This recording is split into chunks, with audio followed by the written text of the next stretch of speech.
Dia ankafaliana tanteraka indray tomboky lasy tomboky vavy no rosoako ao tokantranonao amin'ity alarobia ity fotoana ifanomezantsika ao anatin'ny fandarana sahilasy izao. Arahanao eto amin'ny MBS mazava loatra, arahanao ihany koa amin'ny onjam-peon'ny MBS 5.7 ary indrindra tsy adinoina ianareo vahoaka marobe izay manaraka ity fandarana ity amin'ny alalan'ny tambazotra anterina izany fiarabana antsika rehetra izany. Fa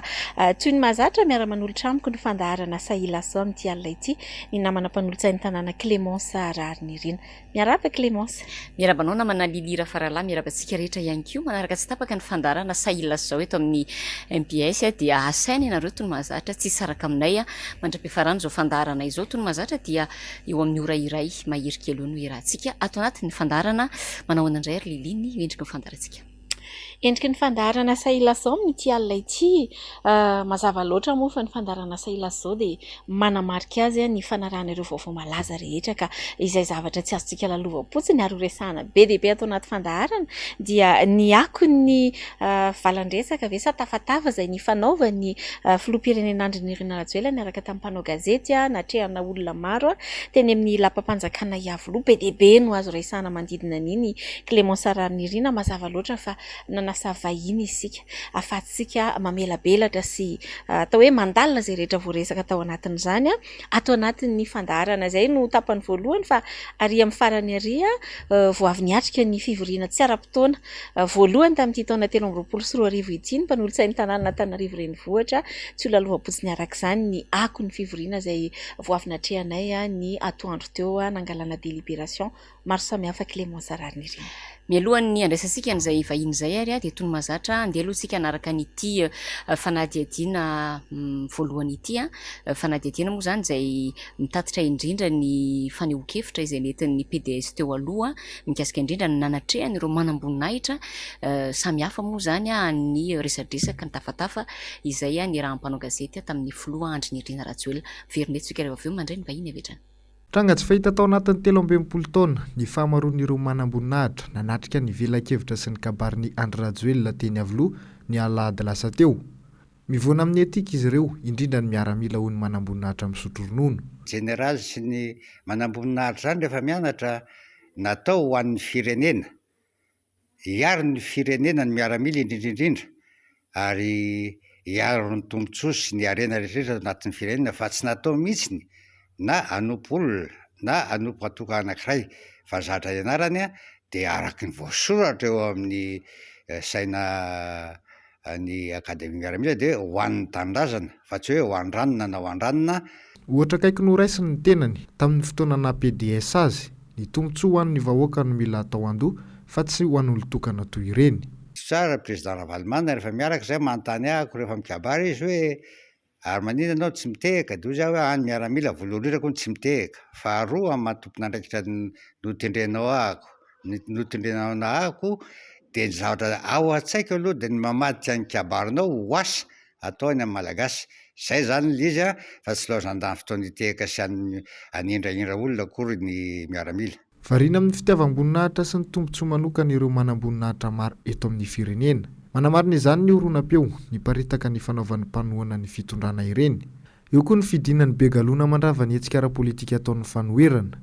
Mampanahy araka izany ny tena fiarovana marina ny tanindrazana araka ny teny filamandr'ireo mpitandro ny filaminana.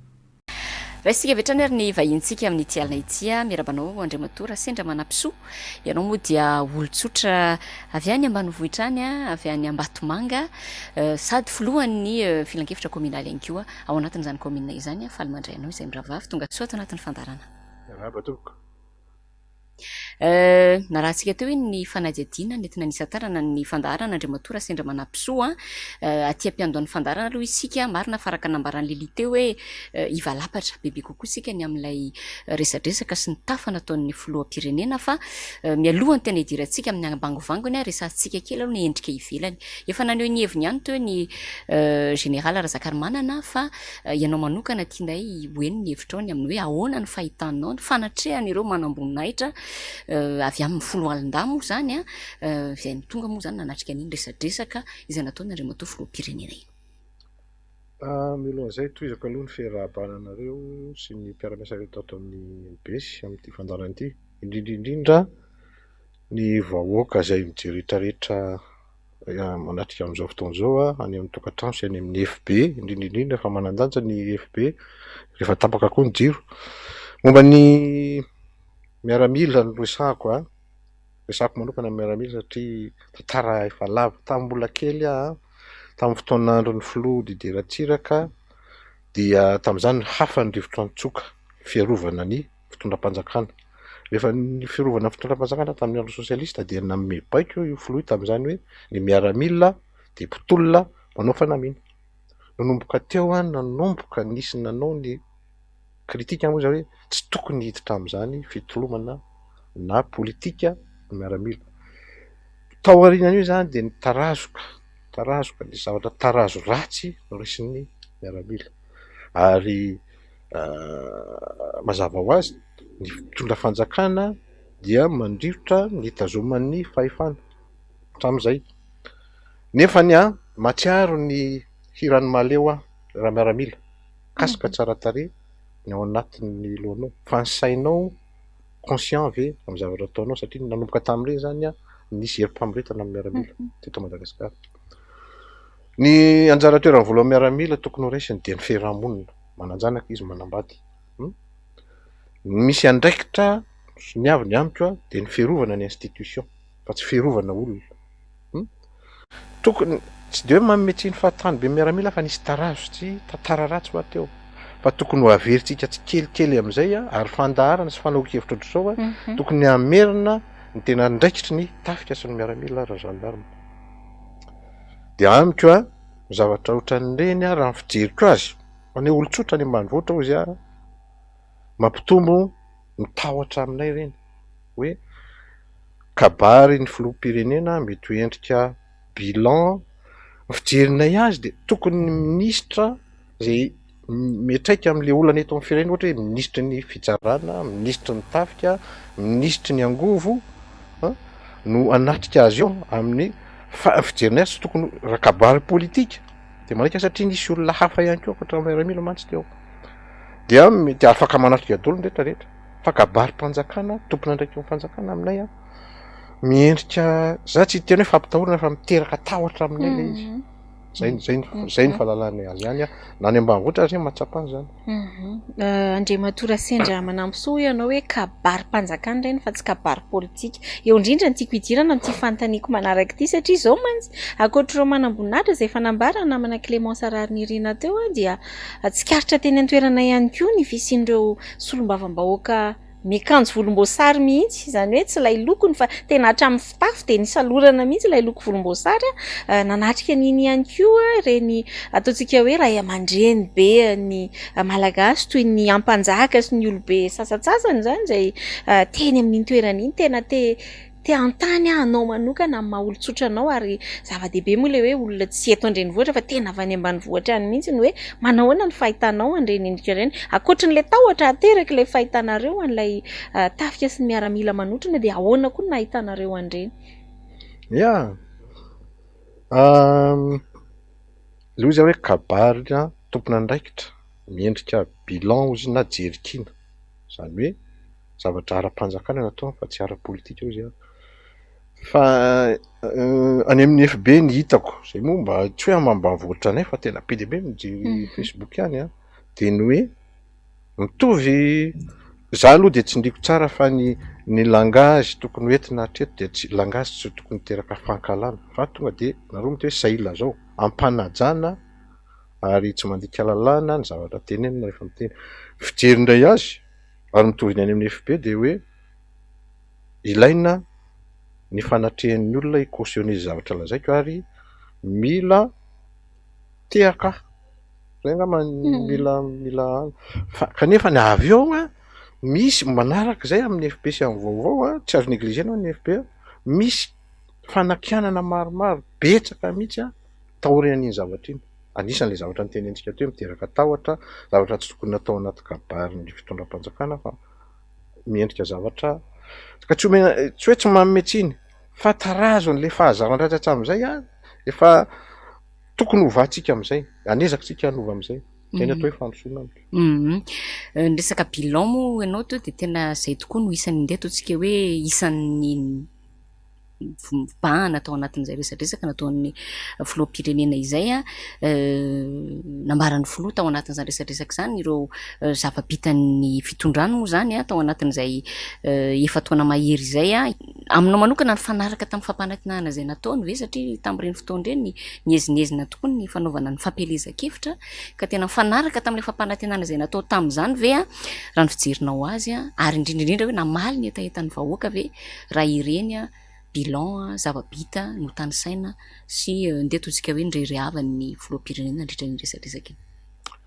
valandresaka iny zany ngamba iteneko azy sady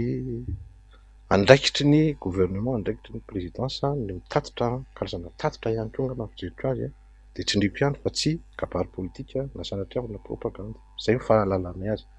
satria teny hoe misy fanazavana hoentin'ny président milahady tako zao de miandry ny olona rehefa tsara ozy dia ampanetentena tenenako fa nisy zavatra tsara sy toetra tsara ny tenen'ny filokoto tamin'iny zany ny hitako hoe posé par rapport amin'ny fitenenany taloha ary tsy raha koa azy tondrahako voninkazo fa tena nanao izy petsaka ny zavatra vita fa eo le fanontaniana mipetraka aminareo le hoe manara-penitra ve le zavatra vita aloha tanareo any amin'ny Facebook moa nentana azy fa matoa izy tsy mamaly an'ireny misy fahamarinany le mitritra ny rindrina ohatra misy arabe vita any tsindriko mihitsy any aminay tsy goudron ihany ny manerana any ambanivohitra fa ny lalatany ny fanontaniana faharoa mipetraka de hoe leo lara-pahamena ve mihoatra amin'ilay fahasairana ny olona satria tena mikaikaika tsy na izy ary mahatsapa an'le izy de eo foana ny adevitra ny hoe sao de tokony hiverenana le lara-pahamena any amin'ny fiainan'ny olona ny vidim-piainana io zao vitako amin'ny gazety androany mino matoa mamoaka gazety isontrotra ny viditsoloka amin'ny 22 juin efa namoaka tarifa ny taxi brosy makamo Mazangasy Tamatavy namoaka chiffre izy eo sanatiavina sao de tsy ho zakatsika ka hiteraka zavatra hoe averiko le izy ny hoe mila fijerena nisy filoham-pirenena zay mbola tsy tanona ny anarana hoe ny maika ny urgent prioritaire mila fahaizana le izy zay ny fijeritra azy zavatra nitoranao voninkazo ny filoha ianao teo de hoe nanao zavatra izy nahavita izy ary io moa zany sarotra moa ny teny fiderana tena ve sa inona ny fatao anatin'le bilan rehefa tena ataonao ny tsoakevitra zany de te hilaza ny filoha hoe tena navita be atao anatin'izay fa anisany nanakianana mivaivay ny mpanao gazety anankiray amin'ireo mpanao gazety telo zay nametra-panontaniana moa zany rehefa ny teny mahitsy hoe ekena fa navita an'izany ianao Andriamatoa filoha saingy hoe tena mifanitsy ve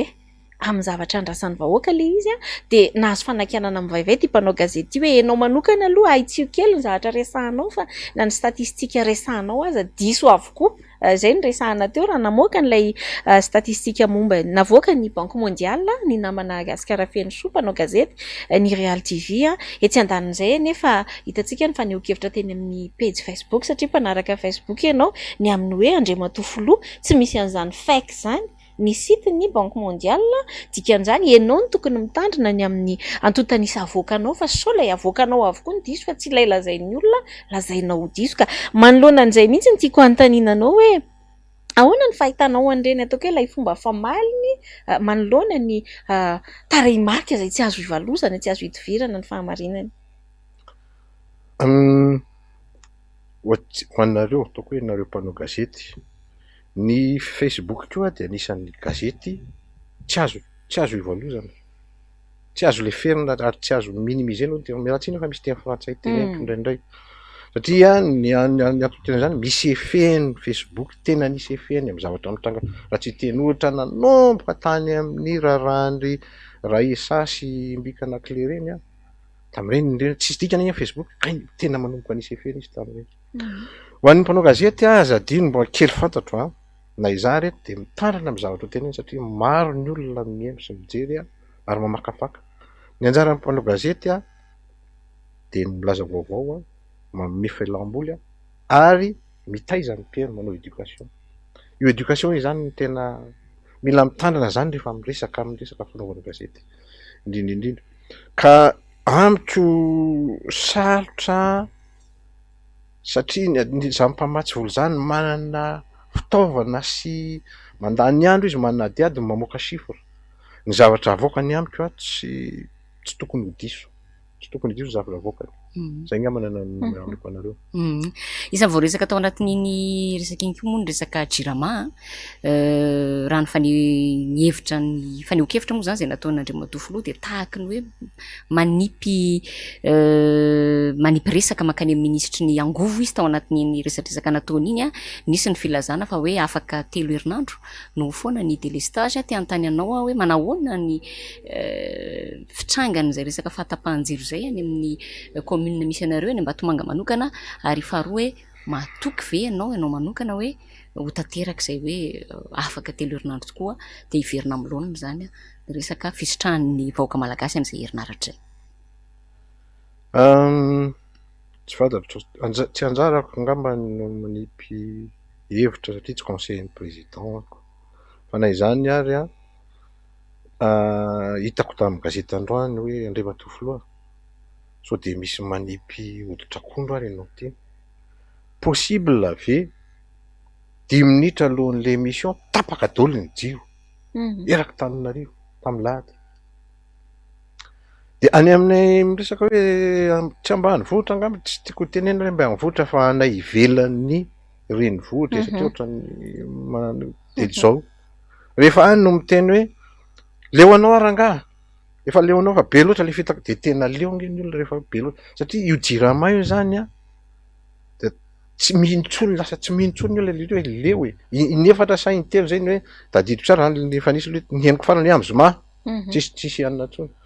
fa ny olona any entin'le fahatsorany dia rehefa leo izy dia leo ary tsy matoky tsony izy rehefa leo. Dia sarotra zany zao ary nisy ny teny hoe so dia hoditra-kondro fanoroany indray zany jirama ao anatin'ny aya zany ny olona ary mety hiverina satria nisy nakaleo azy le izy dia aya hoe possible hiverina nefa ny miteny ao anatin'ny aina aman-jero mila mitandrina satria fanabeazana filazam-baovao adidiny fanjakana milaza vaovao akoatran'ny fialamboly.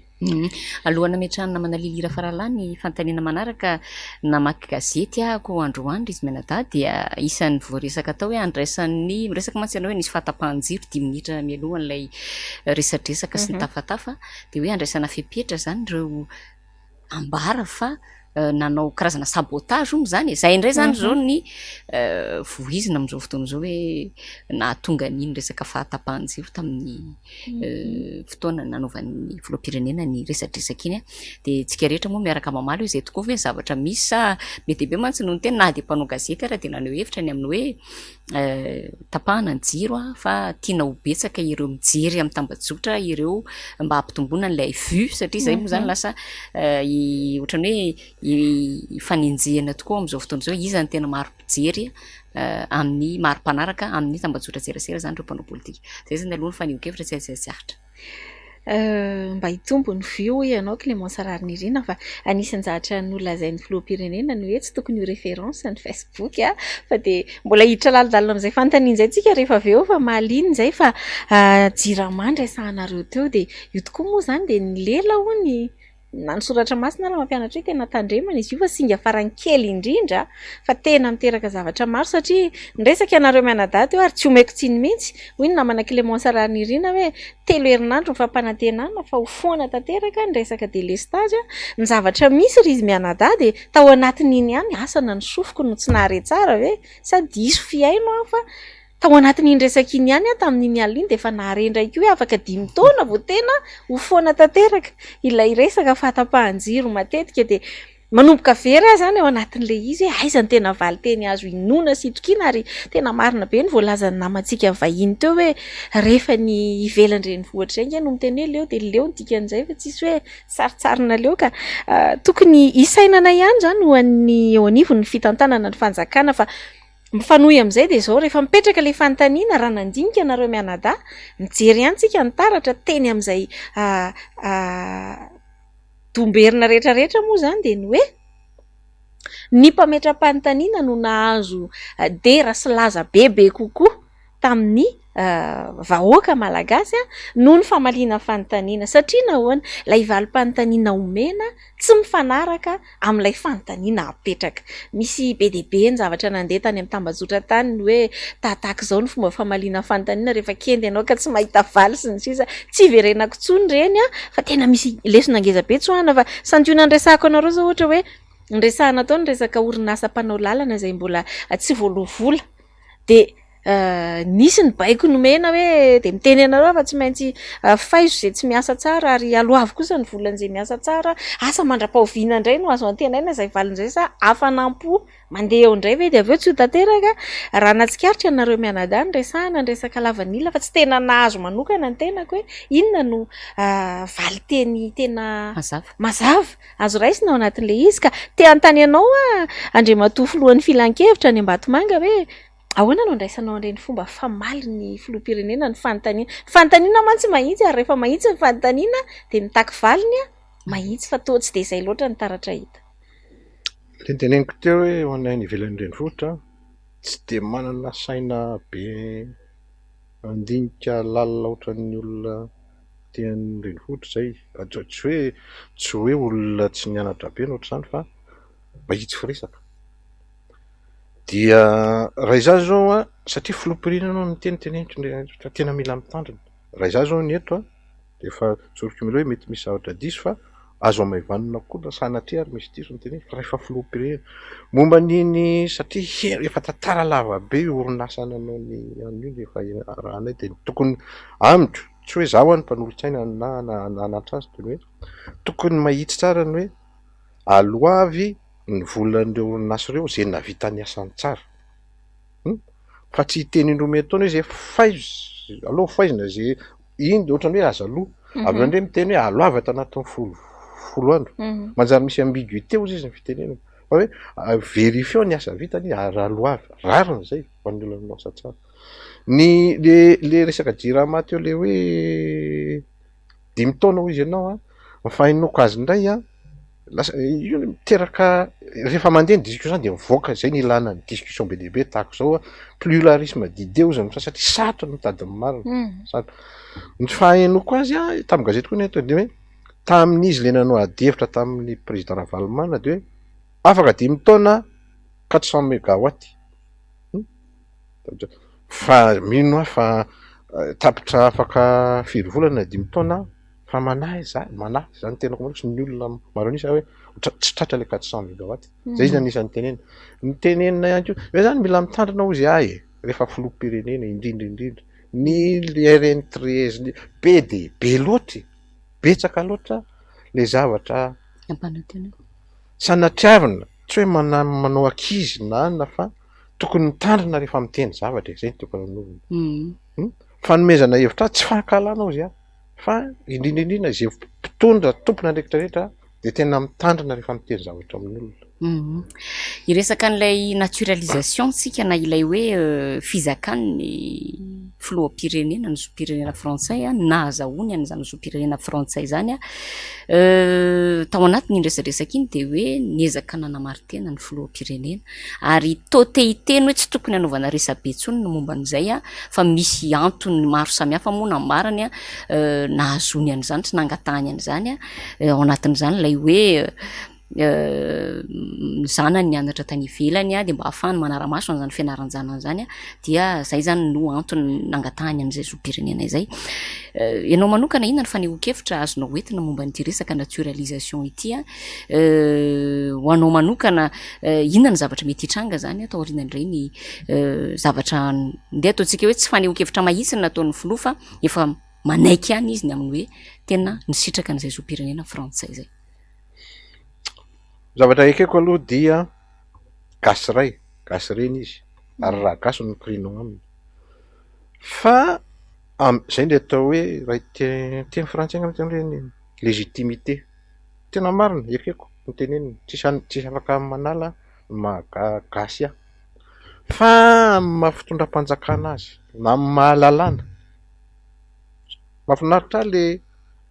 lasa mahilalanao azy any ambanivohitra. Artikla 42 no milazany hoe rehefa mangataka raha nangataka malagasy malagasy fehmtaona ka nangataka ho anana citoyenneté frantsay a naturalisation filaza azy ary very avy hatrany citoyen malagasy azy zay ny enina ihany ary adevitra foana io 42 rehefa adiadina be de be ny manamarina an'le 42 ary zay voalazay no izy satria ny lalàna zay koa ny olana kely na ny mpahay lalàna ary lasa milalao azy koa ndray tena olana io aminay ihany misy zavatra marina tsy diso atsy marina tsy ary mitarazoka foana le izy dia mba tsy mpiteno atsika mpanao lalàna mpampiatra lalàna ataovy zavatra matotra zavatra tenenina amin'ny olona indrindra fa ny enina aloha zao dia maro anisany miteny hoe article 42 le volazako teo very avy hatrany raha misy moa ny fanontaniana atao hoe tena nandrasa ny rehetra indrindra dia ny fanontaniana mahakasika ny fanana fizakana zoam-pirenena frantsay ny filohandry Rajoelina fa somary nanaitra sady nahatsikaiky nefa mampatahotra ihany koa nare an'ilay fomba famaly ny filoham-pirenena azy satria te resaka kely lafiny diplomatika raha sitraka reo mianadahy indrindra ny fifandraisantsika amin'ny firenena ny avelany anatin'izany la Frantsa izay fantatsika tsara fa firenena nanjanaka ny Madagasikara tanatin'ny taona maro dia nanaitra ilay fomba famaly ny filoham-pirenena ny amin'ny hoe malagasy ray malagasy reny fa tsy izay taratasy kely 20 cm atao posikio no anjary hanahirana anareo amiko te hanontany ianao satria ianao atao hoe sady zokiray aman-dreny ihany koa ary everiko fa mahalala tsara an'izany hoe saropadiny fifandraisana Madagasikara amin'ny firenena ny ivelany izany inona no mety ho fiatraikan'izay fehezanteny izay amin'ny fifandraisan'ny Madagasikara sy Frantsa indrindra hoe filohana firenena filoham-pirenena no miteny an'izany teny izany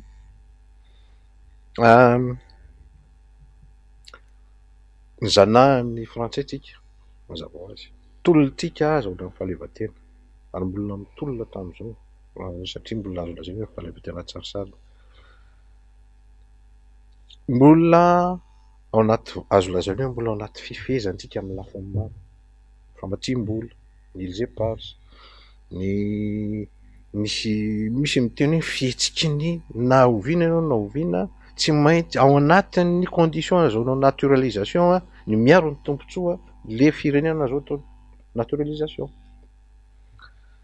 noho izany tsy tokony hisy zavatra contradictoire ny atao sy ny tenenina amiko reny malalanao izy karakaranao name naturalisation anao mety misy fiatraikany amin'ny fifandraisany ianao sy izy ary indrindrindrindra ny ratsy dia le firenena amiko mila mitolontsika miala amin'ny frantsay tena mila mitolo satria tatahotra ny tantara rehetrarehetra ny amerikanina nge taloha ka zany natany anglisy tantara io anjarantsika amin'ny alan'le vahoa ary tsy mijanona io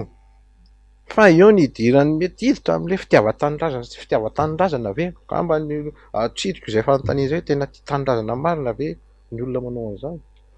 dia tsoriko fa tsy tokony hisy zavatra mifanohitra amin'ny tenenina sy ny atao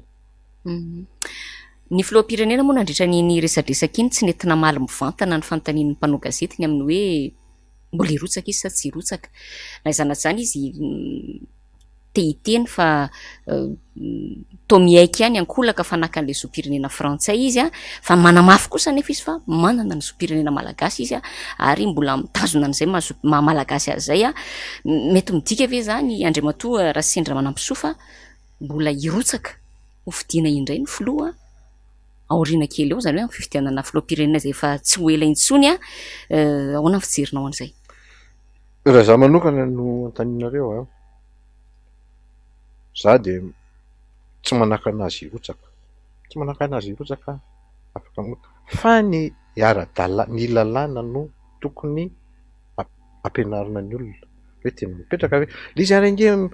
raha fahinao-kevitra misy ifanoiso herinay vavany any teny hoe hatrany amin'ny nirotsahana tamin'ny 2018 arange nireo miza question fa ny fandraisana andraikitry ny misy tokony handray andraikitra ozy izy ny ACC ny tribonaly tsy fantatro avy ny gouvernement dia eo ny idiran'ny feon'ny fieritreretany tsirairay hoe hatrany amin'ny miaramila nisy nanao koa ny mpiteny an'izay ny hoe atraiza ny fampianarana ny olona ny atao hoe fanaran-dalàna ihany ko ny lalàna rehefa mitondra fanjakana satria raha tsisy lalàna efa miara-miaiky fa tsy mandeha ny zavatra raha tsy arahana lalàna. Miresaka an'izay hoe fisisihan'ny Andriamatoandro Rajoelina hirotsaka raha izay moa izany nandikatsika ny zavatra rehetrarehetra nitranga teo na dia eo aza ny fananana ny zoam-pirenena frantsay fa raha misy angamba ny ataoko hoe efa nilaza ny paille be maso tamin'ny fomba ofisialy ny firotsahany ho amin'ny fifidianana filoham-pirenena manaraka eo dia Andriamatoa filoha teo aloha Marc Ravalomanana ary tsaroantsika tsara ny orakora-pifaliana teny amin'ny Macro Tanjombato tamin'ny fotoana nanaovana ny Congrès national nanambarany an'izany fanambarana mihezinyhezina izany. Hiala kely eto an-drenivohitra sika dia kisaka kely eo am-Batomanga tsy mbola hiresaka fromage aloha fa hoy aho hoe nanahoana ny nandraisan'ny mponina am-Batomanga ny amin'ny ho firotsahan'ny filoha Marc Ravalomanana indray amin'ny fifidianana filoham-pirenena. Tsy am-Batomanga ihany fa manodidina aminay Manjakandriana na za koa moa mandeha ny lavitra ny ino ty izy ny fanokevitra betsaka dia ny fahalalana fahasahina ty moa fandarana sahy laso zao izy nareo toraka voninkazo Andriamatoa Ravalomanana koa prezidantsika nanio ny fahasahina avy hatrany fa sanatria miteny frantsay ihany hoe tsy tsara manome suspense ny olon-tsotra ny vahoaka le mahavotra fa fotoana zao tonga dia fahasahina miteny hoe zasa ilain'ny olona zany amin'ny fanapahan-kevitra amin'ny zavatra tenenina satria efa akaiky le fotoana suspense be dehibe mantsy ao ambady izay hoe isy ve ny fifidianana tsy isy ve ny fifidianana aiza ny volana lalàna io sa mila samy teny hoe efa salo izy hoe alefa navoaka ny daty fa suspense fonga iny hoe avoy le daty efa angaza zao ny angaze izy amin'iny fa ny fahasahina andray andraikitra tena mila olotra zany tsika. Iverenantsika kely le resadresaka nirana tamin'ny filoham-pirenena teo nisy akony be dehibe iny zany tao aoriana nanaovany an'iny fanehoan-kevitra iny be dehibe ihany koa no ndeto tsika hoe nitondra ny fomba fahitany an'izany ny G5 manokana zao dia miantso ny tafika andray fepetra mikasika ny filoham-pirenena ny amin'ny hoe na dia tsy nilaza mahitsy ary izy hoe frantsay koa dia manamarina reny fanehoan-kevitra nataony reny fa tsy mandiso izy ny maha-frantsay anazy. Ankoatran'izay moa zany ny resahana manalely teo le hoe mivadibadika be ny zavatra nambaran'Andriamatoa filoha ary nilaza mihitsy ny G5 zany fa hoe marobe ny laingana fafy tao anatin'iny fandarana iny dia miantso ny tafika izy ireo andray fepetra mikasika ny filoham-pirenena ahoana fandraisanao andray manokana Andriamatoa Rajoelina. Zavatra anankiroa ny avaloko azy voalohany indrindra izy hoe tena didin'ny tafika rehefa azo lazaina hoe mety miteraka crise be mantsy izy io hoe dernier rempart ny fiarovana ny institution tafika amin'ny matafika azy fa maha olombelona azy koa dia malala ny fiarahamoniny ety ivelana izy hoe inona ny andraikitra tokony ho raisina tsy ameko tsiny mihitsy ny raha miteny an'izany fa ny zava-dehibe ihany kosa dia samy miaika aloha hoe amina fanarahan-dalàna tsy dia misy dégâts be fa miaro ny institution sy ny constitution izy. Iverina kely ary izy mianadahy amin'ilay resaka nationalité teo satria hoy ianao teo hoe ilay trangan-javatra lasa nahaizantsika rehetra lalàna lasa nalaza be ilay article 42 fa ny zava-misy zany amin'izao fotoana izao tiako marihana alohan'ilay fanontaniako hoe ny lalàna dia tsy manana effet rétroactif zany hoe tsy rétroactif ny lalàna tsy hoe zany hoe misy lalàna hovaintsika ohatra izao dia ny tranga efa tany aloha ny andeha ampiarana azy tsy izay ny lalàna izay zany tsara tsy pihana fa ny zava-misy amin'izao zany efa hitantsika eny fa manantanina ny fivoriana tsy ara-potoana eo anivon'ny parlementa ary raha ny sisondresaka zany hatreto dia ny ahafahana mikitika anio andiny ny faharoa amby efapolo io no tena antony fivoriana ny zava-misy tsy takona fenina nefa aloha dia ny hoe azo lazaina ho tsy manana ny maro anisa intsony ny filoham-pirenena raha ny firafitra ty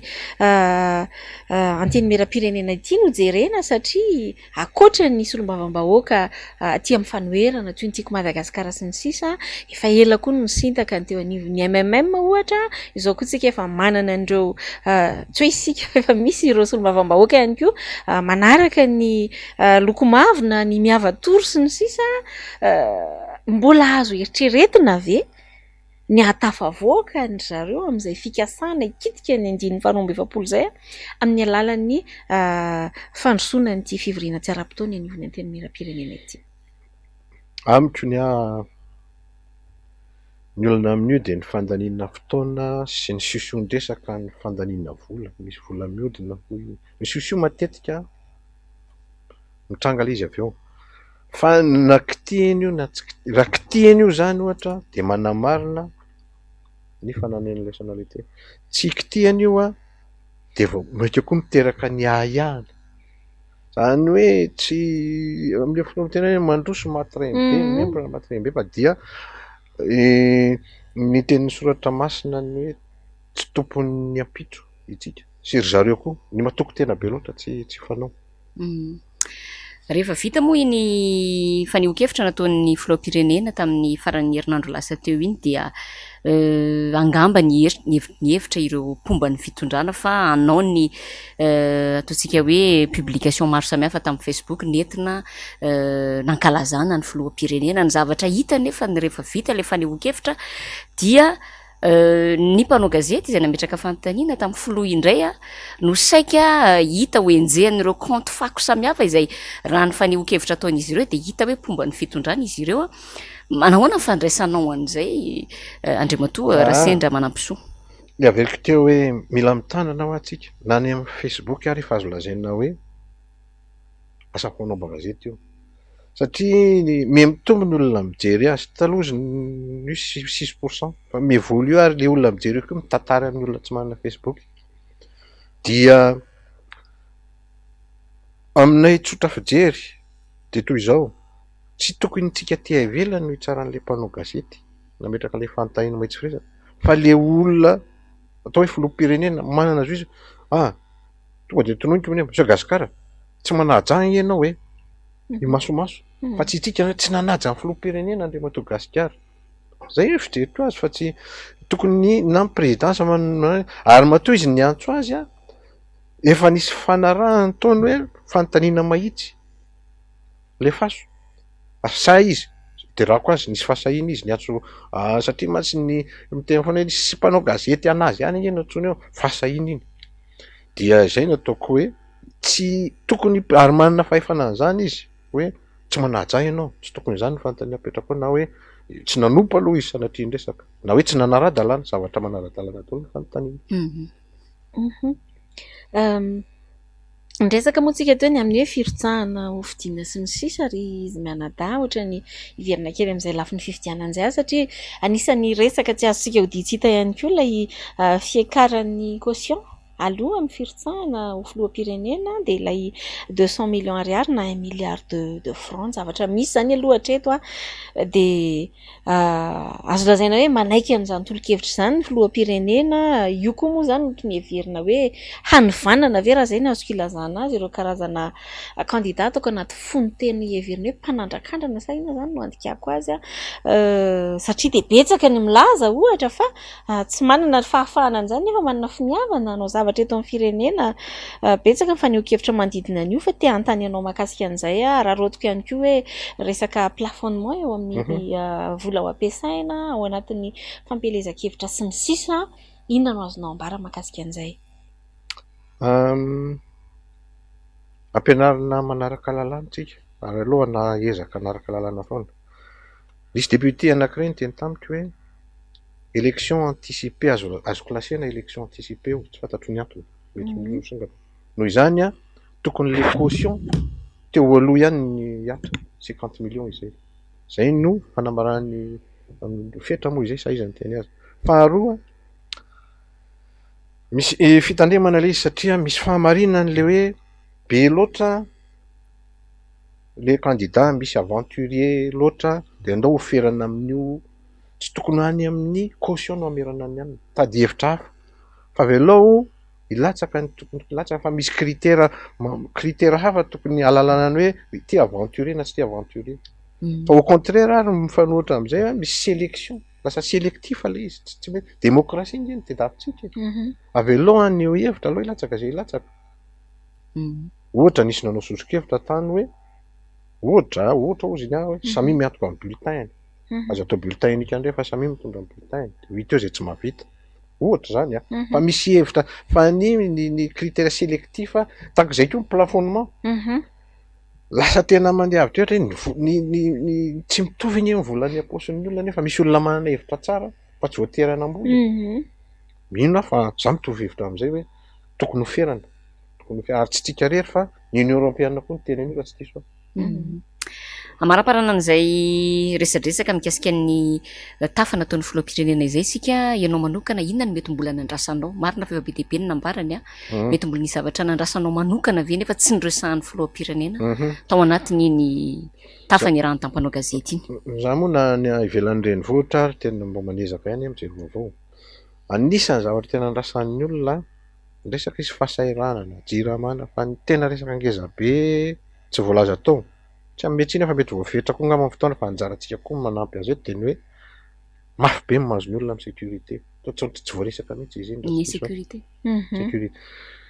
tokony ho jerenay iny fa tena mijala ingeny any ambany vo ny any ivelany ihany re olona tena mijala ny faharoa ny fidy ny atao hoe tany démocratique tsika mbola misy olana ingeny fanehoan-kevitra tsy niresahana le hoe raha miresaka huis clos voaingana zao Andriamatoa ajo nahazo ny anjara koa izy tany voaimaro raha tsy diso ry Andriamatoa Siteny tsy raha tsy diso itsika moa misy rapport de force ihany koa fa raha ohatra ka hita vitsivitsy ngamba tsika atao tsy matanjombato iny mety nataony ihany koa fa io zany atao hoe mila mitandra satria ny rapport de force any kisaka miovy ia anisan'ny mampiavaka ny fandarantsika moa ary antony mahabe mpanaraka izany fandarana izany dia ny firesantsika vaovao malaza hiala kely amin'ilay resaka kabary teo isika fa ndao hitodika any amin'ny inona ny zavatra malaza amin'izao fotoana izao resaka lafin'ny fanabeazana Andriamatoa Rasindra Manamsoa zava-misy amin'izao fotoana izao zany dia ny hoe misy ny université maty izay ngamba no ilazana azy amin'ny teny malagasy nanomboka androany ny antony moa dia hoe tsy voaloha zany ny andamin'ity anjareo anivon'ny CSS zavatra efa mateti-pitranga ary miverina foana raha nisy ny ataoko hoe fitondrana nanamaivan-danja indrindra ny lafin'ny fanabeazana tena tsikaritro hoe tamin'ity fitondrana ity ary amin'izao fotoana izao mahatsiaro manokana andreo zandry zanaka miatrika fanadinana baccalauréat fa dia tena savorovory be ihany koa ny fitadiavana andreo mpiandry na ilay surveillant zany satria be dia be ireo mpiandry mpanala fanadinana tamin'ny taondasa tsy voaloha ihany koa zany ny volan'izy ireo mahatonga ny hoe andro vitsy alohan'ny baccalauréat vao manao antsoaviny amin'izay hoe iza no afaka ifanampy sy ny sisa izany ny zava-misy lafin'ny fanabeazana eto Madagasikara manao tamberina kely tsika hoe tamin'ny andron'ny filoha teo aloha Marc Ravalomanana nitovy hatramin'ny tablian'ny zaza hatrany Diego ka hatrany Tuiliara aisitsika androany lafin'ny fanabeazana te hanontany sy haka ny hevitra ao mahakasika an'izay tena hevitra be io ary tsy voazao ihany fa fanontaniana mipetraka zany sanatria hoa tsy manosika fankahalana naona fa miendrika sosokevitra sy fitarainana angamba no ataoko hoe jereo le fanabeazana fa tena simba angamba izy raha akoatra ny teneninao teo raika amby 30 ny ankizy nanao fraude iny mitondra telefona mety vokatra le tsy fisin'ny mpiambina tamin'ny gazety ny atako zany mino fa nisy mpiambina anankiray ny traité sujet anankizy tao bac aloha gazety any zany hoe tokony mampakarina ny fanabeazana inge zay ny tenen'ny ray aman-dreny io ny lova apetrakay aminareo io ny lova tsara indrindra ary misy manao SOS teny ary engane tsy marina ny hoe ka olona tsy nianatra nge no mitondra antsika mety na tsy nianatra ary misy koa ny nianatra fa tsy manana fahalalana sy fahaindrena fa misy tsy nianatra fa tena ambony be ny azy mifatakara zavatra le atao hoe bon sens fiangaviana tsy hoe mitatitra na mitondra teny fa be loatra ny olona miteny hoe jereo le fanabeazana io ny fototra ny fampandrosoana éducation éducation. Tian'indry teny kely ary amin'ny ray aman-dreny sy mpianatra hoe rehefa mianatra de tsy le ahazahoana diplôma amin'ny mamaika fa le ahaizana, le fahaizana betsaka ihany koa avy eo mahazo diplôma fa sahirana fitadiavana asa na ao anaty asa ary mbola sahirana. Zany hoe misy fitenenana hoe tsy ampy, misy mpanao analizy misy miteny hoe tsy ampy ny rafim-pampianarana tsy milamina,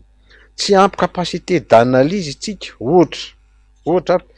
zato zany hoe foanana ny littéraire fa be loatra ny littéraire par rapport amin'ny scientifique. Scientifique matsy manana toetra rigueur, rationnel, précis. Zay. Zato zany hoe tsy manambany ny anina fa misy tahotra koa fa fanehoan-kevitra zany hoe tsy ampy ny olona scientifique. Zay omeovahana ireo mpampianatra ireo mpikaroka ireo matahotra ihany koa izy, misy tahotra ao aminy satria tena tokony handray andraikitra izy amin'le firenena fa misy tahotra hoe tohatra ny tsirara iny zay de io valy manao valibotana izy. Zay ny azoko amboara. Iresaka ny commune Ambatomanga sika manomboka eto ianao moa filohan'ny filan-kevitra communaly eo anivon'ny commune Ambatomanga raha teo manahoana ny fitantanana ny commune amin'ny akapobeany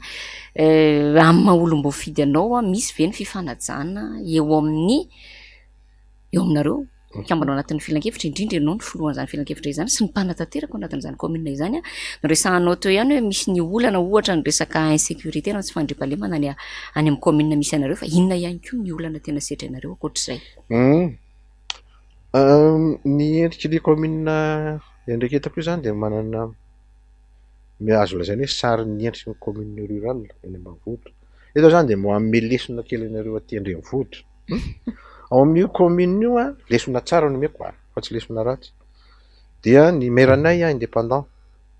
4 zay team, 3 TGV. Tena TGV dia fivoriana voalohany de mifanaraka zay ny hoe ajalony ao an-tokotany loko politika. Fa misy hafanampo ihany ny sasany hoe araka ny baikon'ny fitondram-panjakana dia tokony tokony ao amin'ny olona tokony no filohan'ny filan-kevitra rehefa atao nefa fifidianana zavatra hafa misy. Fa ny tena mahafinaritra ny mezako lesona anareo de izao ny fiarahamonina tena manjaka any aminay satria ianao zao Lily donc hoe tsy mitovy firan-kevitra amiko ianao amin'ny politika fa ny fiarahamonina iny mindrana famaky aty amiko ianao manao valitanina aty amiko ianao voatery ny fiarahamonina zay ifanaraka. Zany hoe lesona tsara any aminay zany mifankalala daholo. Misy TGV hoentiko amin'ny tomobile. Ny tena mandeha ny adevitra ao amin'ny commune ary tsy misy endrika hoe blocage na fankalana hoe ty TGV ty. Ny tena mandeha zany le hoe tombontsoa ambonin'ny vahoaka ho jerena. Satria any aminay raha vao misy zavatra blocage kely nge sahirany hoe raha tsy tonga amin'ny vola tsy de misy vola io ny itondrako akoatra ny sécurité ny vola fitatana efa nisy na fanapa-kevitra ny fanjakana efa henoko hoe ampitombonina ny vola omenan'ny commune raha bosoara tsara fa ampina ihany koa izy faiza mitatana gouvernance locale. Tena mila olona tsy nianatra lalàna ny akabeazany, mila fanofanana teo zay mbo nanana chance tamin'le projet Prodecide fa ampahafirin'ny commune tsy hoe misolo tena ndretra fa taratry le fahasairana any ambanivohitra. PDB ny andraikitra omenanay raha tsy diso misy 37 points zay ny fampianarana, fahasalamana, ny fandriampahalemana ny anina dia everinay fa mbo vita ihany aloha zay andraikitra sahaza ary vitanay arakaraky ny fanomezam-pahefana sy fanomezana fitaovanay fa mihoatra amin'ny olana misy de molona fiteny hoe lavitry ny hafa ny kitay valy teny amen'ny vahoaka fa 26 sao de ny kabary de ny tenenina satria olana foana le hoe ny teny ny tsy mampandroso commune mihitsy nareo nisy zavatra ny teneninareo tamin'ny propagande iny zany de mila mitandrina rehefa manao propagande manomboka eto satria ny Facebook fitaovana anankiray tsy azo ivalozana intsony rehefa mamitra zany rehefa manao propagande de mila mitandrina tsara zavatra ho tenenina. Za zao za manokana rehefa manao comparativité ny zavatra tsy ho vitako ny teneniko aloha hoe zao re olona tsy vitako ary ny azavaina tsara hoe rehefa misy zavatra atao de tsy azo tombotsoa daholo ianareo rehetrarehetra aloha tsy olona fa mifamitaka tsika fa ny maro anisa no anapahana hevitra izy mahazo tompontsoa amin'ny maro anisa ary ao anatin'io maro anisa koa mila jerena tsara le lara-pahamena rehefa atao mahitsy ohatr'izay ny resaka tsy adalo ireo vahoaka ireo. Miresaka fitantanana moa sady mitsiritra ihany zay mirahava hoe zany fiarahamonina zany no andrandraina sy andrasana fa de raha nisy angambany ataoko hoe tao-piasana tena lazaina hoe navesatra ho antsika teto amin'ny commune Antananarivo renivohitra iresaka an'izay tsika rehefa avy eo misenty ihany mare ny zava-misy any ambanivohitra satria tena zany no tokony ho izy tena mitoraka voninkazo anareo ao anatin'izay commune ambanivohitra Ambatomanga ny resaka teo fa voatsila ihany koa ny filoham-pirenena no nikarakara ilay atrikasa mahakasika ny fitsinjaram-pahefana miabo zay moa no ny antsoina azy ary raha tsy diso dia be ny tanàna maro no voasa nanatrika izay atrikasa izay miresaka fitsinjaram-pahefana indrindra sika te hanome fitenenana anao sy hainao mahakasika an'izay azonao ambara mahakasika an'izay resaka décentralisation zay. Fitsinjaram-pahefana matetika izy io afangaron'ny olona mety hoe déconcentration na fanapariam-pahefana zava-kely fanapariam-pahefana zany dia misy solo-tenan'ireo ministera ireo any amin'ny commune any ohatra ny atatany zao dia ny délégué administratif ny fahasalamana dia ny médecin chef ny fampianarana dia ny zapy fa misy vitsivitsy tongany ihany taka ny tafika dia ny gendarmerie fa tokony ny arena kibony-tany misy vitsivitsy fa andanin'izay raha ny lalàna kely mifantatra dia manana fahefana ny commune anangana ilay hoe service technique ireo olona no manampy azy fa ny tena tiako tsindrina amin'le fitsinjaram-pahefana dia adefitra faela-be izy io hoe raha tena omenanareo marina ve le autonomie financière sy ny décision zakanareo ve zay nyfantany apetraka taloha ny any ambanivohitra io amintsika teo aloha zay tena nampiay fa amintsika miteny zao azo atao tsara io zavatra io tena omeo azy zato maneo omeo azy daholo fa alefaso tsy kelikely amin'izay fa be loatra le zavatra miandry valiteny miandry lalàna miandry baiko de tsy dia ohatra le lalàna mbola mitombony satria tsy mahazo raha misy vola indramina na fanampiana avy any ivelany taratasy be dia be zay ho afaka mampiditra ny vola ianao avy any amin'ny ohatra hoe fanampiana avy any amin'ny association na ohatr'izay zay fahalalako an'izay lalàna zay asio fanaraha-maso milamina fa avy eo aloha hiditra ny vola nampi satria tsy le fanjakana tsy maharaka amin'ny fanampiana ny commune. Faharoa ny conseiller tsika conseiller ny fantatra fanareo samby conseiller mpanolotra-aina omeo vana satria ny conseiller ingeny tena mpanapa-kevitra ny conseiller ingeny miady hevitra mihaino feovahoaka bodany lohany amera rehefa misy zavatra tsy arany jereo ny lalàna amboary inona ny fomba raha miasa kokoa anampian'ny conseil meo fitaovana bebe koa izy meo fotoana bebe koa izy satria misy lalàna ny hoe tsy mahazo mihoatra ny 300 ny vola miditra no andoavana indamin'ny ten'ny conseiller omeo vana kokoa izy satria manao asa be dehibe ny mpanatateraka zay aloha tsy afenina ary mifanampy zay isika ya nankasitraka be dehibe anao Andriamatoa Rasendra Manampisoa amin'izay fanikevitra marobe nentinao zay fotoana moa efa somary mandroso dia mandroso ihany omena minitra vitsy ianao amehezana ny mety ho voaresaka na iresana n'izay mety tsy voaresaka nefa mbola tianao ampitainy amafiko zany le zavatra teo ny hoe tsy ny mpanao gazety ihany fa ny olom-pirenena rehetra tokony hifandrombona amin'ny fifampitezana ny vahoaka tsy mitovy ny nivoan'ny olona rehetrarehetra mifandraisan'ny olona rehetra ny hevitra fa anjarantsika tompona ndraiky indrindrindra ny mpanao gazety hoe zany manana le hoe fanabeazana fampahalalam-baovao maro fantatro fa sarotra mitady le marina fa ny ezaka rehefa mandeha miezaka io manakaiky amin'ny marina foantsika fa ny atao hoe masorena dia misy olona mini mandiso iny ny tena tsy mety mini mandiso ny marina dia engany misaotra anareo nanasana tahaka izao satria mbo manana anjara biriky ataoko anjara biriky fanehoana ny hevitry ny atao hoe taratry ny any ivelan'ny renivohitra satria matetika ny zavatra aty amin'ny tanàn-dehibe foana no miseho fa 80% ny mponina ndraika any ivelan'ny renivohitra ary firenena agricole isika mba tsy ho firenena industriel mihitsy tsika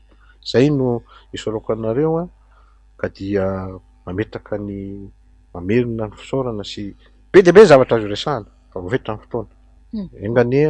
mba isy olona hafa indray ameno an'izay na raha misy fotoana ny ariana verina eto ndratsika. Eny ary ankasitrahana feno atao hoe zokiray aman-dreny moa na samy mpanolontsaina aza satria patsevina fa Andriamatora Sendra Manamsoa dia filohan'ny filan-kevitra kominaly PCC any amin'ny komina ambanivohitra Ambatomanga. Harena be ho antsika ny fampisarana nataony teto ny faneho-kevitra isaorana be dehibe ao anatin'izany, ary izay koa no amaranantsika nirezadresaka ny arahana taminy farak'izay nampanantenaina dia nisy ny fivoriana tsy ara-potoana izay tanterahany filan-kevitra munisipaly eto Antananarivo renivohitra nanomboka ny alatsinainy lasa teo, ary ny farana moa zany ny atoandro teo alohan'ny andinana ity fandarana ity nampanantena izay miravavy fa hoentina aminao ny akon'izany fivoriana zany dia omeko namana Clémence Ranirina ny fanohizana an'izay mifanampy eo ihany izay miravavy amin'ny fampitana aminao ny akon'izay zavatra natria natao anatin'ny 3 andro izay. Arak'izay tokoa namana Lilira Faralahy dia totosa soamantsara moa zany ilay fivoriana tsara-potoana izay notanterahana teo anivon'ny filan-kevitra munisipaly nandritra ny atelona. Ny zavatra nanamarika antsika no resahantsika tao anatin'ny tapany faharoan'ny fandaharana ity voalohany indrindra aloha rehefa nisy ny fiantsoana fivoriana dia gaga moa zany zahay mpanolontsaina hoe isika mpanolontsaina hoe lahadinika 120 be zao no tonga teny am-pelatanantsika. Fanamariana voalohany tsara resahana namana Lili dia hoe araka ny teneninao teo ihany hoe efa tsika zao volana Jolay tsy nisy fivoriana matetika teo anivon'ny filan-kevitra raha zany hoe fivoriana tsara-potoana izany rehefa mba misy indray ilay fivoriana tsara-potoana dia asesika ohatran'ireny hoe inona reny zany ny fampidirana an'izany ho anivon'izany lahadinika izany dia tonga amin'izao zany tsika hoe lahadinika 120 be zao no nalefa nodiniana. Ny zavatra mampalahelo nefa ny ao anatin'le izy misy, ary tsika efa mifanaraka tamin'izay namana Lilira Faralahy hoe rehefa misy ny fiantsoana fivoriana tahaka izao rehefa tsy tonga eny am-pelatanantsika ray andro farafatarany mialohany anatanterahana ny fivoriana ny dossier mikasika ny lahadinika anankiray dia avy hatrany dia tsoahana ao anatin'ny lahadinika ilay zavatra horesahana. Efa nisy an'izany mantsy nitranga zany teo anivon'ity filan-kevitra munisipaly ity. Dia ny mampalahelo nefa fa nisy lahadinika izy zao anankiroa no tsy tao anatin'ny no tsy voaray atsika zany ny antota kevitra ny antota taratasy mikasika n'ilay reo lahadinika dia nefa dia ny sisihana nalefa ihany tao anatiny ity fivoriana nandritra ny 3 andro ity namana Lilira Faralahy. Eo indrindra mantsy no nanaovako fanamariana manokana Clémence Ranirina raha nanomboka ny fivoriana isika hoe ny tena mahavariana dia ny hoe manana zo ampiantso fivoriana tsy ara-potoana indray mandeha isam-bolana angeny eo anivon'ny mpanatanteraka, ary ao anatin'izany indrindra dia afaka natao tsara nandinika an'ireny lahadinika maro samihafa ireny. Zavatra mampalahelo dia izao hoe lahadinika 120 ianao teo fa ny ankoatran'izay ilay zavatra tena mahatery sy mahamaika koa toa tsy ao anatiny ilay 120. Ny zavatra mahavariana ao anatin'izy ity zany Clémence Ranirina dia izao hoe toa tahaka ny misy zavatra tiana atao tery vaimanta holanina dia zana atsofoka avokoa aloha izay zavatra fampiarahana aminy entina hanamarinana fa tena ilaina dia ilaina no mivory kanefa rehefa tena ndiniana iny resaka tamin'ny mpanao gazety moa sika Clémence tao aorianan'iny fivoriana iny nresahana ny hoe ohatrany tsy mba voaresaka akory ny lafin'ny fitantanana, ny fahatarany karama, ny zavatra maro samihafa mampimenimeno eo anivony ity commune ity, ny fako tsy voarokety seroa tsisy resaka zavatra ava be dehibe no resahana ao anatin'izay. Ary arak'ilay nilazainao teo ihany koa dia mahagaga ihany le hoe 120 no miainga avy ihany kanefa rehefa avy eo dia maro amin'izy ireo ihany koa no hoe nahemotra amin'ny fotoana manaraka ny fandraisana fanapahan-kevitra izay hosinga ihany koa ao anatin'izy rehetra alohan'ny hanomezako noho ny fitenenana ohatra dia ity resaka flyover ity izay mahagaga tokoa fa dia raha efa nanomboka ny volana avril no tsy nisy fivoriana intsony teo anivon'ny filan-kevitra dia manisy tsika avril, mai, jona, jolay tsika amin'izao tsika miteny izao efa bolana dia nefa dia tena antota taratasy tsy zarizary aza no mbola azo filazana azy hoe voaray, ary efa ny andro ny fanombohan'ny fivoriana vao hoe mahazo maka eo izay te haka tena natao diniana ve zany raha ataoko moyenne fotsiny hoe misy pejy 4 na 10 isaky ny lahadinika ireo zavatra eo dia ataovy ny kajikajy Clémence Ranirina fa dia izay ataoko hoe 2 andro sy tapany nanaovantsika fivoriana izay zany dia tokony nandiniana ano any amin'ny 100 pejy mahery tena ifantohana sy jerena akaiky tokoa ve ilay fitantanana ny tanàna sa dia hoe zavatra lefa maimaika ilay izy satria tefitefena malaky fa misy zavatra mafy tiana ho validena ao anatin'izay lahadinika rehetra Clémence Rariny ireny. Marina tokoa zay ary tsika rehetra zao miaraka mitazana tsika mponina Antananarivo rehefa mandalo amin'iny esplanade iny isika fandraisantsika teto moa niaraka tamin'ny mpanolotsaina Papalala izy teto amin'ny herinandro dia misy an'ireo tsena izay mitsangana mety beoritrika ihany koa misy zavatra mifefifefy tsy fantatra hoe inona ny ao raha ny tokony ho izy zao reny tokony tafiditra tao anatin'ny lahadinika mba nisy fampahafantarana ho antsika mpanolotsaina hoe inona marina ny zavatra ataony mpanatanteraka amin'izao fotoana izao fa dia atsangatsangana fotsiny zany reny zavatra reny ary tetena hoe fifandrefiny zavatra ve fa vonresaka sika tamin'ny herinandro sika telo menadaty eto hoe tsy mba misy mihitsy fivoriana mandehandeha fotsiny le fitantanana tanàna dia io fa nisy fampiatsoana fivoriana ray andro sa roa andro taorian'ny fandaharana zany izay no tanterahantsika teto. Resaka ianao hoe ajournement an'ireo lahadinika sasany dia mahavariana le izy na manalira faralahy hoe misy tsy fahamatorana be dia be rehefa tsy ho atao le izy dia sory fotsiny ao anaty lahadinika ary rehefa ho atao le izy dia ataovy araka amin'ny tokony ho izy fa tsy hoe alefa ao anaty lahadinika le izy dia rehefa tonga tokoa tokoa dia hoe tia indray tsy lanina indray fa aloha ahemitra amin'ny fotoana manaraka zay zany misy tsy fahamatorana be dia be ao anatiny ilay fomba fiasa akoatran'izay ny zavatra tsy hoe mivaovao moa le izy efa fanaondry zareo kanefa dia tena tsy manaja ny lalàna mihitsy na manalilia dia ilay hoe momba n'izay resaka ajournement na fanemorana lahadinika izay inona ny mampanolotsaina antsika averintsika foana le resahana ato anatin'ny fandarana na manalilia tsy misy super CM ao tsy misy mpanolotsaina ambony no mpanolotsaina hafa ao andraikitra ny mety ho samy hafa hoe misy ny filohana vomiera misy ny mety mpanolotsaina tsotra misy ny bromaritra fa tsy hoe ambony akory noho ny filohana vomiera ny mpanolotsaina tsotra na ny ambony noho ny mpanolotsaina tsotra ny filohana vomiera mifamatika zany resako zany na hoe ambony noho ny mpanolotsaina tsotra ny ao anatin'ny bromaritra fa mitovy daholo tsika ao anatin'izay dikan'izay raha misy ny fanapahana raisina momba n'izany hoe ahemitra ny lahadinika na ho ataony fandiniana ny lahadinika anankiray dia tokony tsika rehetra miara manapaka an'izany fa tsy hoe andao aloha voriana ny filohan'ny vomiera dia nefa rehefa razaina fa filohan'ny vomiera no voriana dia misy bromaritra miara mivory aminao eo aiza ny lalàna misy an'izany fa nitsakitsahana lalàna zany foana ny ataon'ny mpanatanteraka ary mampalahelo fa mandray lesona moa tsika teo tamin'ny namana avy any Ambatomanga hoe ny olona rehefa tena hoe mason'ny vahoaka dia tena ady hevitra no manjaka ao anatiny zany filan-kevitra munisipaly zany tsy misy resaka politika fa tena mason'ny mponina fa iresantsika moa ny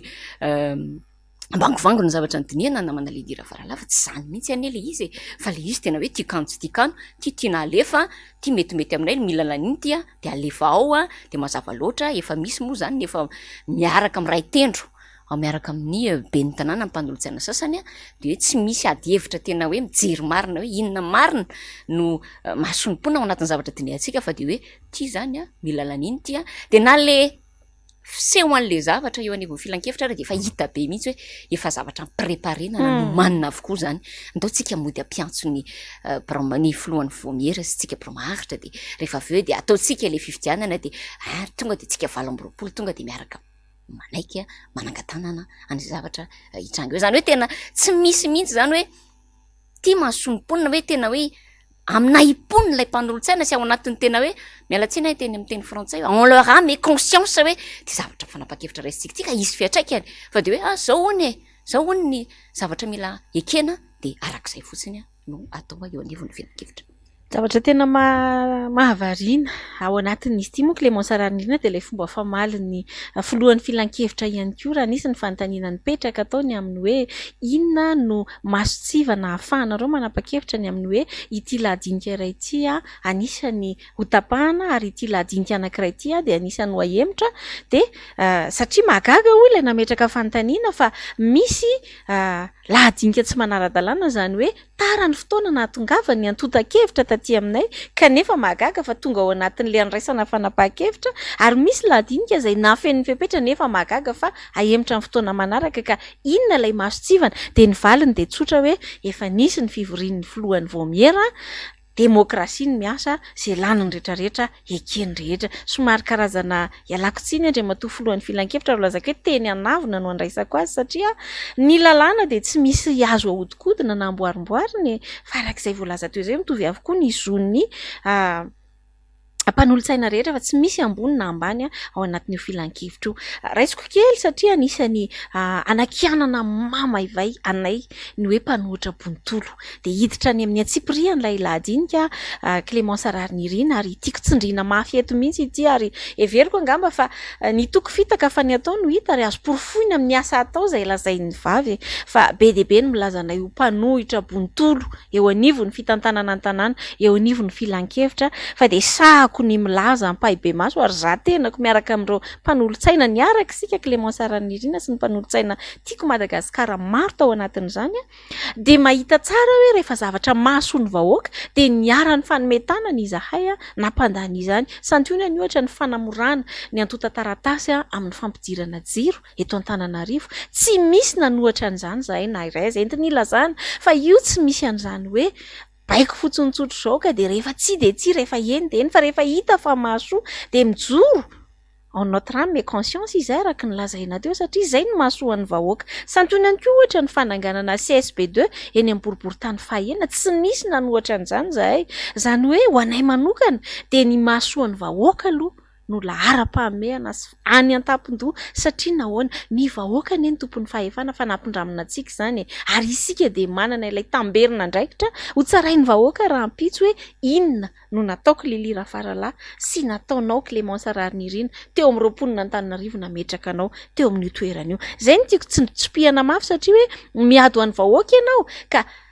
asakasaky ny mpanolotsaina sasany moa io Clémence Rarnirina hoe inona no nibaiko azy tamin'izay mety ho fanapa-kevitra sy safidiny fa dia indrisy moa izany fa dia mandresy hatrany ireo hevitra na dia misy aza ny fijoroanay raisiko ohatra alohan'ny hanomezako fitenenana anao ny mahakasika ny cité eny Analamahitsy, cité eny Analamahitsy izay tena nabe resaka be ny fandehany io tantara io izany raha ho fitinina fohy dia izao hoe efa nanomboka tany amin'ny taona 2027 no efa nipetraka teo ny trano. Nisy ny régularisation taty aoriana dia efa voavidin'ireo olona ireo ny trano izany hoe tompon'ny trano ny olona rehetra monina eo amin'io cité eny Analamahitsy io fa ny zava-misy dia izao ny tany ao ambanin'ilay trano no an'ny commune, ny tany ao ambanin'ilay trano no an'ny commune ka ny roso tamin'ny hoe fividianana ny tany satria tokony hisitraka n'izany tany izany ireo olona manana ny trano eo amboniny moa izany mazava loatra tsy ho azo sarahana ilay tany sy trano dia ny zava-misy dia efa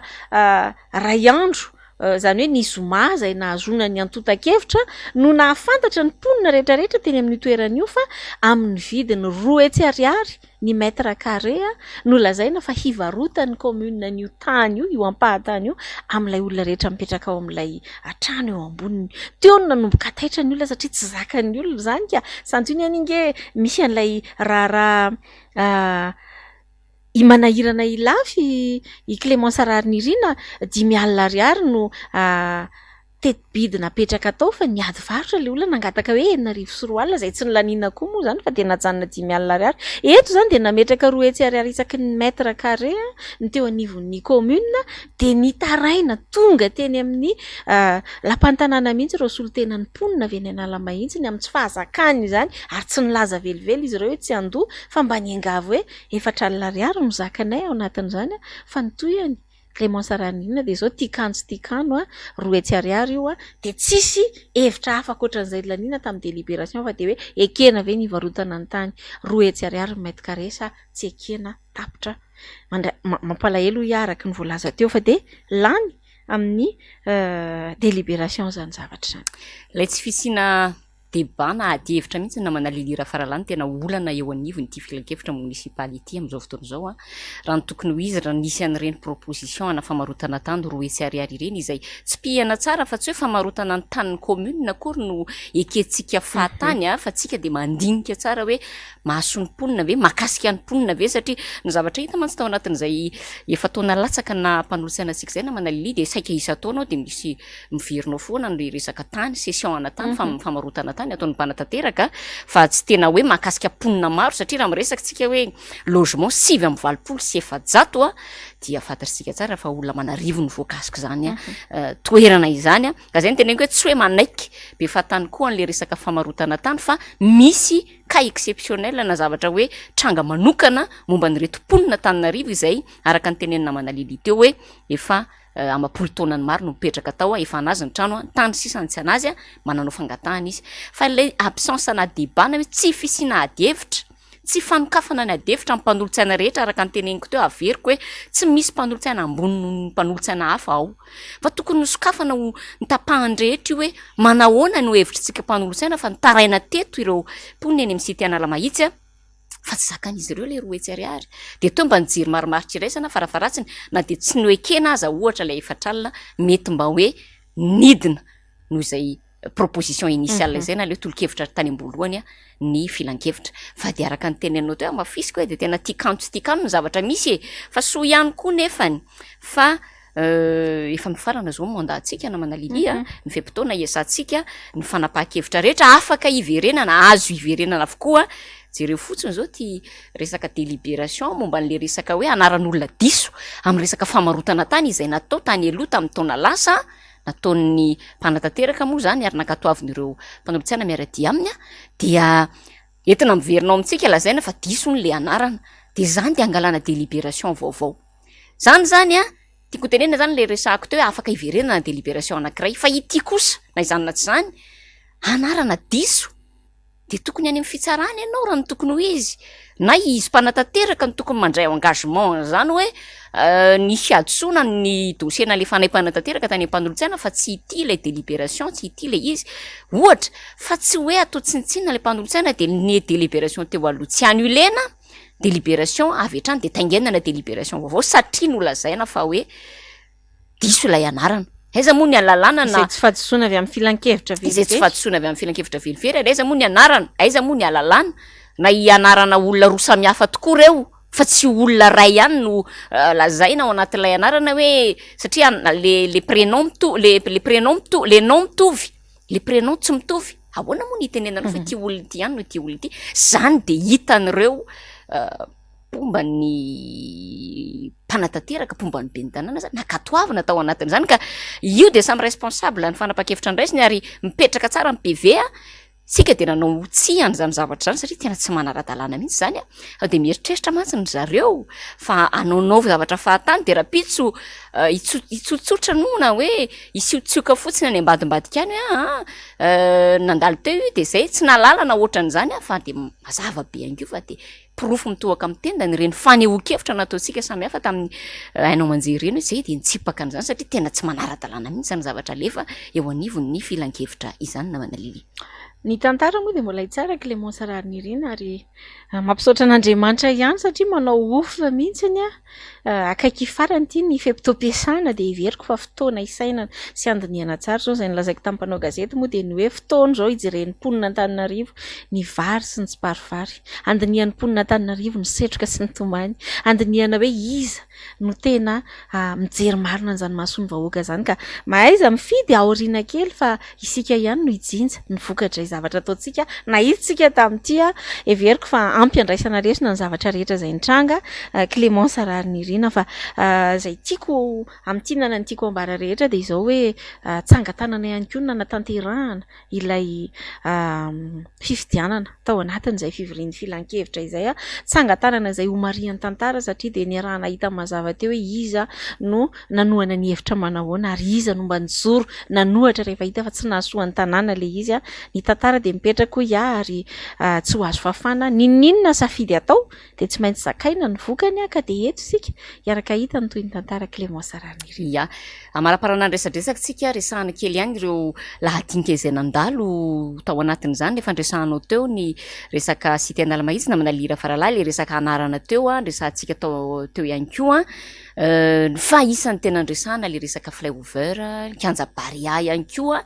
momba ny flyover manokana nanao tsy izahay tsy hoe akory zahay mitsipaka n'ilay flyover satria so de lazain'ny olona fa hoe tsy mankasitraka ny resaka mety hoe fanatsarana na fanavoazana fantsipahanay kosa ilay hoe ninina tsy noresahana mihitsy ilay resaka expropriation na ilay hoe fangalana ny tany na ny toeram-ponenana hoe fandrodanana zay mety ho toeram-ponenan'ny mponina voakasika ity tetikasa flyover ity na tiana na tsy tiana dia tsy maintsy hisy mponina eto amin'ny tanàna Antananarivo voakasika zany jereo zao maka ohatra tsika satria moa totsika ny resaka ny commune Ambatomanga de aka ohatra kely any commune Imerintsiatosika izay nisy an'ireny resaka hoe fanatanterahana ny tanàna vaovao reny a fa rehefa nanohatra ny mponina nijoro ny mponina tsy nanaiky ny mponina ny be ny tanàna mihitsy no nijoro hoe ankosa rehefa makasika ny mponina ty aminay a masarotiny anay aiza hoe zany ny commune Antananarivo renivohitra hoe misy tetikasa ity ekena fa avy amin'ny fitondram-panjakana ekena fa mitovy loky anareo na izany na tsy zany le resaka expropriation izay voasoratra ao anatin'ilay décret zay ndresy ministera ny asa vaventy a moa ave mba voadinika tsara hoe manahoana sy manahoana ny kasika an'izany ho an'ireo mponina zay voakasiky ny tetikasa ato amin'ny tanàna Antananarivo misoratra anatin'ilay décret mantsy hoe rehefa tsy misy ny fifanarahana marimaritra iraisana ozy izy a dia iroso amin'ny expropriation zany ny fanjakana amin'ireo a tany zay voasoratra ao anatin'le plan de zay fotsiny voasoratra ao anatin'le de tokony ho sarotiny zany le commune Antananarivo fa ny raha ny hita tao anaty adefitra namana lilira faralahy de le fotodrafitra asan'ny commune na masarotiny andry zareo hoe aiza ny misy tsenanay ao non tsy ny tsena ihany le mponina Antananarivo mihitsy ny tokony masarotiny any mpitantana de zay zany zavatra mampalahelo ary nanovanay tsy zany zavatra zany satria tsy voadinika ary tsy voajery araka ny tokony ho izy le tetikasa zany a ao anatiny zay resak'izay momba ny Kianjam-Barea mo fitipitigniko kely a le Kianjam-Barea ndray de tsotra any tanàna Antananarivo io ka nanamboatra an'io ny fitondram-panjakana na nanavao izy na nandany millions de dollars izy na inona asa nataony teo ho an'ny vahoaka malagasy zany fa tsy midika velively zany fa rehefa fanjakana nanao an'io de tokony fanjakana no tsy maintsy ho actionnaire majoritaire na hoe ho tompony petrabola betsaka indrindra ao anatin'ilay société ary le société ary raha ny tokony izy tokony tsy mitsangana mihitsy ary tsy misy idiran'ny fanjakana mihitsy ao anatin'izany fa an'ny commune io de zay koa no antony zany a nanosika anay nanao tsy tamin'ity resaka Kianjam-Barea ty satria patrimoine ny commune voetsika amin'ny resaka tany rehefa ny mponina Antananarivo nanajary ny tany nandritra 4 taona mangataka tsy omena rehefa ny fanjakana mangataka ananganana ny société anao hitantana sy kojakojana zany omena maimaimpona fotsiny le fotodrafitra mampalahelo zany zavatra zany a de zany no antony nanovanay tsy tao anatin'ilay izy farany angamba nresan'ny lelile resaka lavage a satria manapirofo hatrany zany zavatra zany hoe lasa tsy le tombontsoany maro anisany voajery fa tombontsoany tokana ya miresaka n'ilay Kianjam-Barea teo fotsiny tiako mariana ao anatin'le izy hoe misy an'ilay fiteny malagasy ka le moasararnirina hoe sokenda aitsako solavo ay amindra fa anisany tena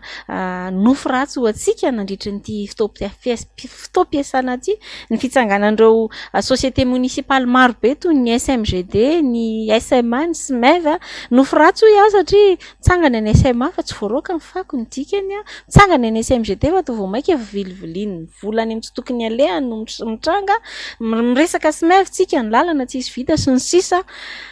de ho anay manokana zany de tsotra be mihitsy le izy hoe inona mampiazakazaka am'le famindranany le fahefanany amina zavatra hafa foana nefa midradradratra décentralisation miresaka décentralisation tsika ary resaka commune ny resaka eto fananany commune ny resaka eto tamin'ny fotoanany tantanandramatola Laura Valmanana everiko fa nasehaka an'izay sehatra rehetra tokony ho fehezina sy ho tantanina ny direction samihafa teo anivon'ny mpanatanteraka ka no lavinay moa fa araky ny lazaina teo hoe ny tantara no itsara fa de lany moa zany le izy satria nahoana rehefa tenenina hoe tiana olaninona ty de amin'ny fomba rehetrarehetra de atao zay alana azy a de izay ny makasika niny kasika n'le resaka lavage eo ankoron-drano zay nanao fanamariana indrindra moa zany ireo mpanolotsaina eo anivony antokotiko Madagasikara nisy an'ny pasteur Roberto Thierry nisy an'ny CM Lova tena niady mafy tao anatin'io satria dia ireo tanora zay pisehatra eo amin'ny fanatanjahantena baolina lavalava ny tena anisany atao hoe mba mamelo tena manao lavage eto amin'ity toerana ity zany hoe ny tena marina de zao lay mponina sy vahoaka madinika mihitsy a no mba manao asa fivelomana sy misitraka eo tsy mandaha akory ny régularisena zay zavatra tiana atao anatin'le izy fa farafahakeliny mba niady ihany zahainy amin'ny hoe mba aleo kosa reo tanora zay efa miasa eo reo ary tsy maninona mba alaivo miara-miasa aminareo de mba tsy very asa izy ao anatin'izany a raha toka hoe au lieu de tsy teny an'le français voatenika izy au lieu de hoe olona anaran'olona anankiray ny andeha isitraka sy anao an'izany zavatra any saingy ny valiny moa zany de efa miroso amin'ny fanapakevitra tsika efa io no izy a akory atao fa de lany ihany koa ny anankiray iny Clémence Sarany iny, de averiko sy amafisiko foana ihany hoe fitantanana ny tanàna ny resahana eto vahoaka n'Antananarivo no tompona Antananarivo ary tokony ho voalohany tompo marika sy midoka tombontsoa amin'izany resaka fandrindrana sy fitantanana ny tanàna zany, fa ny zava-misy zany de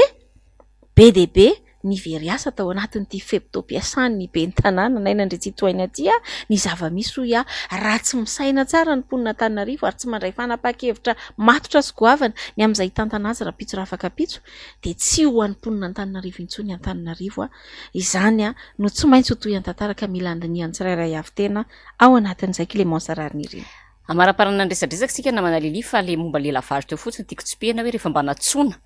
reo mpanosaina namana moa ny teny hoe natsona ilay olona le teneninao teo hoe nampisitrahana an'izany taniny commune nampanofainana zany anao an'izay asa mitovy aminataony ireo mpilalao rugby ireo de tsy mipotra kory izy tao amin'ny filan-kevitra, misy antony zany rehetrarehetra zany, misy dikany zany rehetrarehetra zany zay le tsy mangarahara ao anatin'ity resaka fitantanana ity, fa araka nefa ny tenentsika teo ihany hoe ny fanapahan-kevitra raisina androany afaka ravana rapitso zay tadidio aza manditsy afatavony fa rapitso io rehefa hita rehefa voapirofo fa tsy voadinika tsy voajery araka ny tokony ho izy mbola afaka iverenana avokoa zany rehetra izany. Zay ngamba ny amaranantsika resaresaka namana lilia efa lasa de lasa ny fotoana makasitraka antsika rehetrarehetra nanaraka tsy tapaka ny fandarana sa ila zao tamin'ity alina ity manokom-patanana isika namana lilia satria nakatytsika nandeha bus sika miravavy taxi be de mba niteny le receveur hoe manaovy kokoa zay de atoko-patanana ianao ramose kely ia ao anatin'izay manokom-patanana antsika rehetra ihany koa izay mpanaraka sy tapaka ny fandarana. Mametraka ny mandram-piona tompo kilasy tompo vavy amin'ny heriny an'ito izao indray.